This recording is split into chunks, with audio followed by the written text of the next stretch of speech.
Uma ideia, eu gravo os meus vídeos com antecedência. Ontem eu finalizei a primeira semana de janeiro de vídeos. Caralho, mané. Que Caralho. doideira.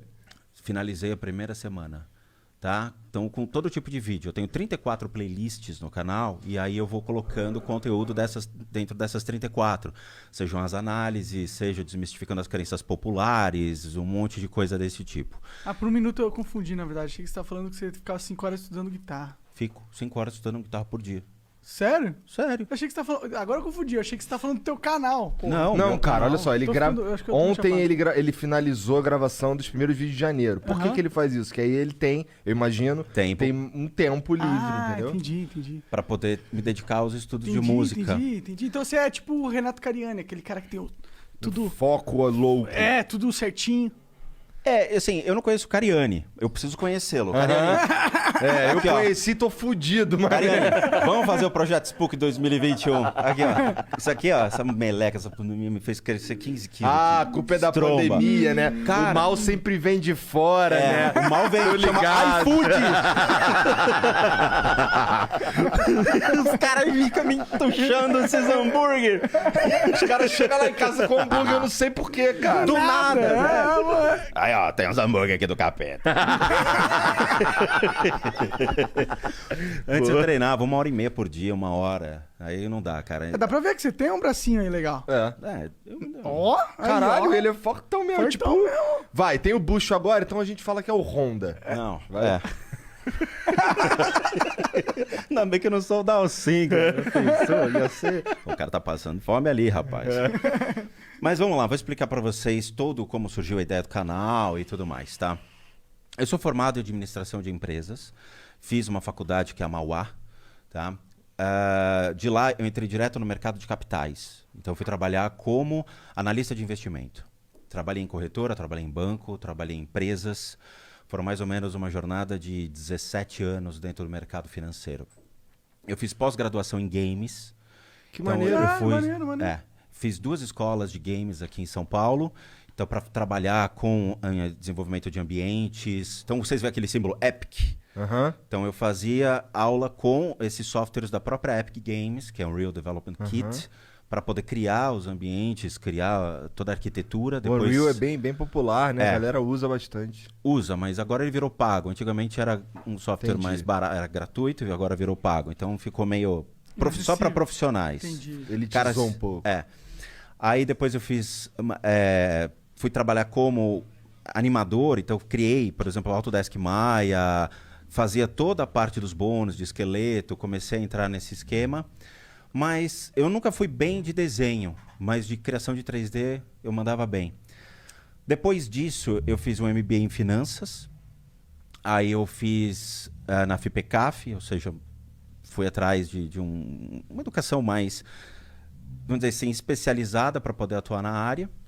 E em contrapartida, toda essa minha jornada no mercado financeiro, eu fui juntando dinheiro e ia fazendo cursos relacionados à espiritualidade. Então, o que acontece? Todo o dinheiro que eu ganhava no mercado financeiro, eu ia atrás de conhecimento. Então, eu comprava realmente, ia atrás. Viajava. Levou o ET Bilu a sério. Cara, ou você busca respostas, ou você vai ser um cara que vai replicar que nem papagaio o que os outros dizem. As pessoas não querem entender, eles querem buscar conhecer. Então, vamos lá, eu quero saber o porquê que tudo é o karma. Não, você quebrou o carro, é o teu karma. Quebrou uma charrete na vida passada e agora o teu carro quebrou. Você fala, porra, meu, não tem nexo. De onde vocês tiram essas coisas? Então eu fui buscar respostas. Foi isso que te levou ao budismo, essas respostas? Não, o que me levou primeiro à jornada espiritual é, de novo, aquela historinha, né? Eu comecei a ver coisas aos 6 anos de idade. Minha família é uma família tradicional italiana, onde meu pai assumia as responsabilidades de casa, indo trabalhar, minha mãe cuidava da casa. Eu nasci em 1975, então tem que avisar que era antes da internet, antes de muita coisa, né? Entendeu? Antes dos videogames também. Cara, onde eu morei, a minha casa foi a 7ª construída na rua. Hoje já tem 3 bairros em volta. Entendi, antigo mesmo. Muito. A casa era muito antiga e assim, eu morava perto de um hospital, que era o Albert Einstein. A casa tinha uma energia curiosa. Então, ela foi construída em cima de uma senzala, perto de um hospital. Então, você imagina que eu estava no parque de diversões da espiritualidade. Com o tempo, aos 6 anos de idade, eu comecei a ver coisas estranhas acontecendo em casa. Que são aquelas presenças estranhas que você vê o vulto passando assim. Só que você não vai falar, mamãe, tem um homem passando. Não, eu fiquei quieto. Eu não sabia o que era. E sabia que meu pai era muito rigoroso, muito rígido em relação à família. Então eu falei, eu não vou me expor, não vou buscar arrumar confusão com meus pais. Vou deixar. Então eu ficava só observando, só observando, só observando. E era muito? Eram muitos. Eram 6, 7 caras desse tipo. Eu vou te descrever como eu lembro deles, tá? Lembrando que o que eu tô te passando é uma ótica de uma criança. Sim, tá. 2 metros de altura, mais ou menos uma largura de 1,5 metro, com os olhos vermelhos. Acompanhava meu pai. Para onde meu pai ia, eles iam atrás. Eu ficava com medo. E eram vários desses aí? Eram Tudo vários. bem parecido? E assim, bem parecidos já começa a complicar. Quando você tem diferentes obsessores, beleza. Mas quando você tem iguais, eles abrem margem para muitos problemas e muitos desequilíbrios. Ataques de raiva. Depende muito da maneira como eles se conectam, mas pode levar uma pessoa a ter surtos emocionais. Entendo. Tá? E eu vou te explicar muito legal todo esse conceito. Comecei a ver, mas fiquei quieto. E foi indo. Aos 10 anos de idade, a coisa foi piorando. A casa, naturalmente, gerou um toque de recolher. Então, eu tenho um irmão, a diferença é de 2 anos. Tanto meu irmão quanto eu, nós sabíamos que a casa tinha alguma coisa. Então, nós passamos a escutar coisas estranhas na casa. Um dos fatores, por exemplo, a gente não saía do quarto. Então, dava 8 horas da noite, todo mundo para a cama, porque no dia seguinte tinha aula. Só que a gente ficava acordado até mais tarde para ficar escutando sons estranhos, porque sabia que acontecia. Teve um dia que eu acabei escutando alguns barulhos estranhos vindos da cozinha. E a minha casa era um corredor de mais ou menos 10 metros que levava para 2 quartos grandes, que eram 2 suítes onde meus pais ficavam, e eu e meu irmão dormíamos juntos. Tinha um outro quarto aqui e um outro quarto aqui, que eram quartos de bagunça e de brinquedo. Um corredor grande, cozinha, sala de jantar. E embaixo era uma sala de visitas, que ninguém entrava. Ninguém entrava. Por que ninguém entrava? Só por que não? Eu vou explicar, a história é maior. Entendi, tá. Tem muita coisa legal, Caralho, cara. que doideira. Eu escutei um barulho na cozinha, eu levantei e botei o ouvido na porta. De repente eu escutei passos vindo, porque era carpete. E meus pais estavam dormindo já há muito tempo. Escutava e parava. E sabe, quando criança, vai aquele ponto de interrogação em cima direto. Você fala, caracoles, o que tá vindo? Chegou uma hora que eu olhei pelo buraco da maçaneta para procurar. Aí escutei uma voz que ecoava dentro da minha cabeça, não passava pelo ouvido, falando, volta pra cama. Velho, apertou. Eu fui direto, mas eu pulei pra cama e me enrolei. A partir desse momento, eu comecei a ser notado por esses seres. Então, todas as vezes que eu passava pelo corredor, dava para vê-los entre os quartos, observando quem passava pelo corredor. Eles estavam esperando meu pai. E o pior é que, assim, eles saíam no momento em que meu pai entrava em casa. Então, eu sabia que meu pai estava chegando quando eu via a movimentação desses seres. Caralho, cara. Que loucura. Era incrível. Era algo que você sempre os via. Sempre. Se você tava em casa, você tava vendo esses troços. Sempre. Só que em contrapartida também tinha coisas estranhas que aconteciam. Então uma vez, era altos e baixos. Tinha o dia que eu via, tinha o dia que eu não queria vê-los e eu me distraía com outras coisas. A distração da mente faz com que você não perceba mais eles. Você está distraído, você está fazendo outra coisa, tá? Na minha época, videogame, eu fui ter videogame muito depois. Os dias foram passando e teve os altos e baixos. Passei a estudar à tarde, chegava na hora do almoço e teve um dia que eu voltei para casa, ia deixar sempre minha mochila em cima da cama e ia almoçar. O dia eu cheguei e fui deixar a mochila em cima da cama e eu vi um cara em pé no quarto, 2 horas da tarde, cara, assim, com sobretudo, vestido como se fosse, Inglaterra, chapéu, tudo. Eu parei e fiquei olhando. Aí o cara, sem mexer a boca, falando, você está me vendo? Cara, a primeira coisa que eu fiz foi: mãe, tem um homem no quarto! Aí eu já falei.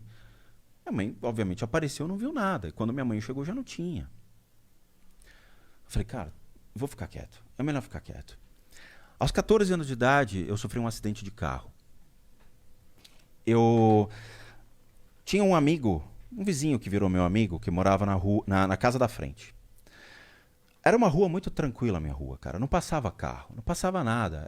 Ninguém acessava aquilo, porque a avenida ficava de acesso paralelo. A gente não tinha rota de fuga como tem hoje, de trânsito. Não tinha trânsito na época. Entrei em casa para pegar uns brinquedos, fui me divertir com o meu vizinho da frente. Na época do G.I. Joe, Comandos em Ação. Legal. Puta, gostava bastante. Eu também curti, a gente fazia uns fortes e ficavam invadindo Isso, fortes. mas já tinha os fortes, mas a gente fazia nas árvores. Uhum. Como tinha muita árvore, então tinha o paraquedista, a gente Sim, jogava. Era legal, o comandante cobra, o destro. Isso. Puta, adorava. Atravessei para mostrar os brinquedos pro menino. Deixei lá, quando eu voltei, apagou, eu não lembro de mais nada. Eu acordei, eu tava uma casa de diferença no chão. Então eu rolei a rua. Eu acordei, tinha passado a minha casa, passado a casa do meu vizinho, eu tava já na terceira casa, cara. Pra você ter uma ideia, porrada. Caralho. Eu levantei, aos 14 anos, tirei a poeira. O que aconteceu? Não aconteceu nada comigo. Nada. Eu entrei em casa. O carro era um Passat antigo de aço galvanizado. O capô do cara ficou assim. Na hora, o cara entrou, me pegou, me botou no carro e me levou pro Einstein. A única coisa que aconteceu, eu caí e bati a cabeça no chão. No que eu bati a cabeça no chão, tinha uma pedra e me cortou a cabeça. Só. Não quebrei nada. Só que aí tem um porém. Eu lembro do que aconteceu em termos espirituais. Eu entrei num túnel branco. Nesse túnel branco, eu lembro de estar subindo. Cara, e tá sorrindo, feliz da vida. E eu entrava no túnel, eu olhava pra cima e falava, meu, que da hora, que legal. Chegou lá em cima, eu vi minha bisavó. Eu não tinha contato com a minha bisavó. Eu raramente a via. Quando chegou lá em cima, a minha bisa olhou pra minha cara e falou, Rô, não é a sua vez. Você pode descer. Eu desci muito rápido. E aí eu acordei. Que viagem, cara. Caralho. E aquilo ficou na minha cabeça. Eu falei, porra, então o túnel branco existe. Então essa bagaça é real. Porque eu vivia o negócio. Obrigado por ter assistido mais este corte. E agora eu vou ter que te dar aquela dica monárquica que é o inglês. O inglês é fundamental, cara. Se eu não soubesse inglês, eu não estaria aqui. Isso é muito verdade. Se você acompanha o Flow, você sabe disso. Então, vai aprender inglês, que é muito importante, cara. Tem um curso muito fera da whatsapponline.com.br/flow, ok? Esse é o link para você acessar. Que, pô, tem mais de 300 horas de conteúdo ali, tem professores nativos falando sobre vocabulário, sobre gramática, tem também documentários sobre situações reais que você pode viver lá fora e muitas outras coisas. Vai lá conferir, vai aprender inglês, que é importante, whatsapponline.com.br/flow.